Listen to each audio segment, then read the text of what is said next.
Hey, welcome back to Bear's Workshop. Today's video is going to be on the shop. I always wanted to do a video on this. People have asked me questions about the shop, so I wanted to talk about it a little bit, and then we're going to show you some pictures that we have of the shop being built. We didn't get a lot of pictures. This was before we were doing the YouTube channel, otherwise we would have had tons of pictures. But nonetheless, we don't have it.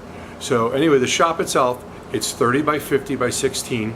It's actually right next to my house, so my commute to work is go downstairs and walk outside, which is really nice. We built it about a year ago. We bought it from a company online. I found them online, but they weren't a typical online builder where they were just trying to push something out to you. They're actually local. The name of the company is Sentry Builders. They have their own YouTube channel, and it's called Sentry Builders. We'll put a link in the description for them. Worked with the owner. His name is Chet. He was very helpful. Normally they don't sell them and let people build them themselves. They've done it a couple of times.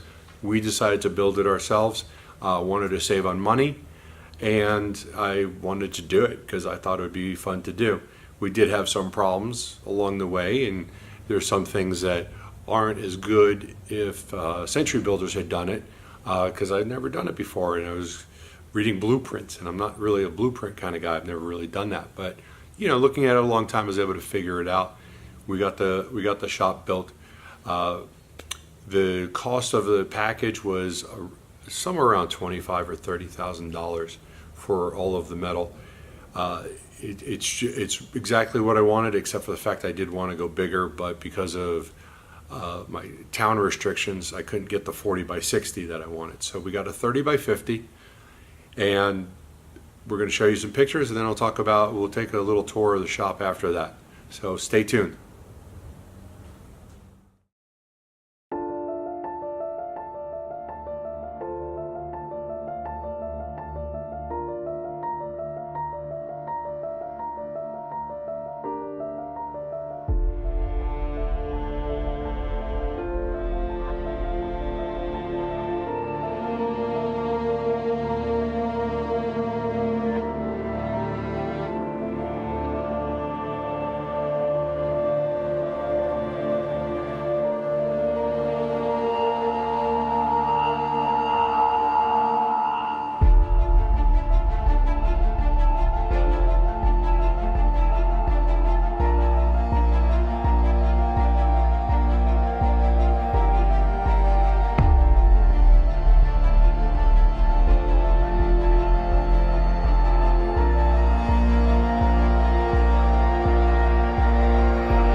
In the shop, we put in a lot of extra things after we were done.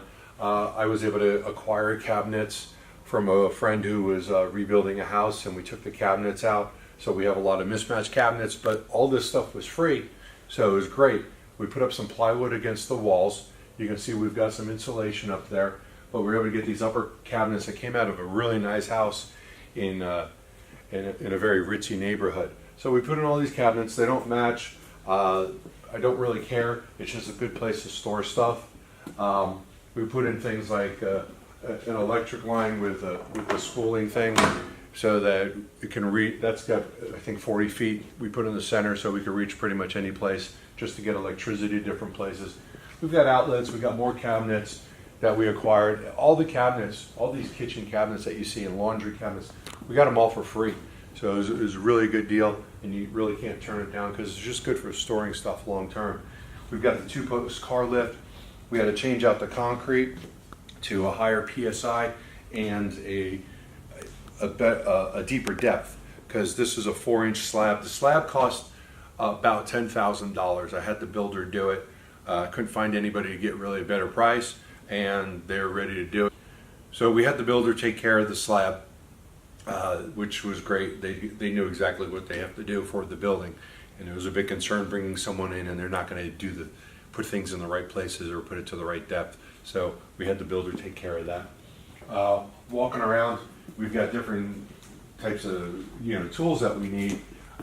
We put an air compressor. There's another video with the air compressor and the MaxLine air kit, which goes to 3 different spots, plus this connection right here. So we have air hoses everywhere if and when we need them. We've got a sharpening station for sharpening blades, for mower blades and chainsaw blades, old blades that we have to resharpen or hung up. Tons of tools and parts, broken chainsaws, more cabinets. We had these rolling cabinets that we got from another shop that I have. They no longer needed them, so we put these cabinets that we got these were bought from Home Depot a couple years ago for $400. We've got a bunch of other cabinets, some that we bought from Home Depot, some that we bought from, I don't remember where I got that Viper cabinet, but that's a good cabinet. We've got the Yukon and the US General cabinet. Those were bought from Harbor Freight. Down in this corner over here, we're eventually going to be putting in a bathroom. We're pre-plumbed for it. We did that when we were getting it built. One of the regrets that I meant to do, and I totally spaced it, was where I was going to put a drain right down, right in the middle of the shop, so that we could have water flow out if we wanted to clean something in here. Totally forgot to put the drain in, but that would have been a great idea. A buddy of mine who does handyman stuff and contracting stuff, we built these stairs one weekend, and they're pretty sturdy, just out of lumber that we got from Home Depot. And this is our mezzanine. So up here in our mezzanine, this area is 50 feet, the full length of the shop, by 10 feet, so it gives us another 500 square foot, and we just basically use this for storage. Behind the camera in the corner, we've got a bunch of batteries. Down in the corner, we're going to be hooking up our solar. We have about 1,000-watt solar system that we just haven't gotten together yet to put back on this roof. We moved it from another shop. And you can see behind me, we just store a lot of stuff. We've got old blowers, old line trimmers, there's some hedge trimmers up here. Just a good place for storage to get things out of the way. We still have a couple things left to do in the shop, but you know how projects go, they're always hard to keep up with. Still need to get some sort of railing on here and a railing on the stairs because they're dangerous. And I know you think like, well, what kind of idiot would fall off of this? Well, back over there when I was putting this floor in, I stepped on a board that wasn't secured yet, and I went right through the floor. I broke 2 ribs on this side. That really sucked. And if we look over here, straight down over here, I fell off a ladder, and that's where I broke my arm and my hip when I fell off a ladder, and that was fun also. So if you're going to do this stuff yourself, be careful. Don't be stupid like me. I broke 4 bones putting this shop together. So take care. Hope this video helped you out if you're looking to build your own shop. Maybe it gave you some ideas, maybe give you an idea to look at Sentry Builders. But thanks for watching.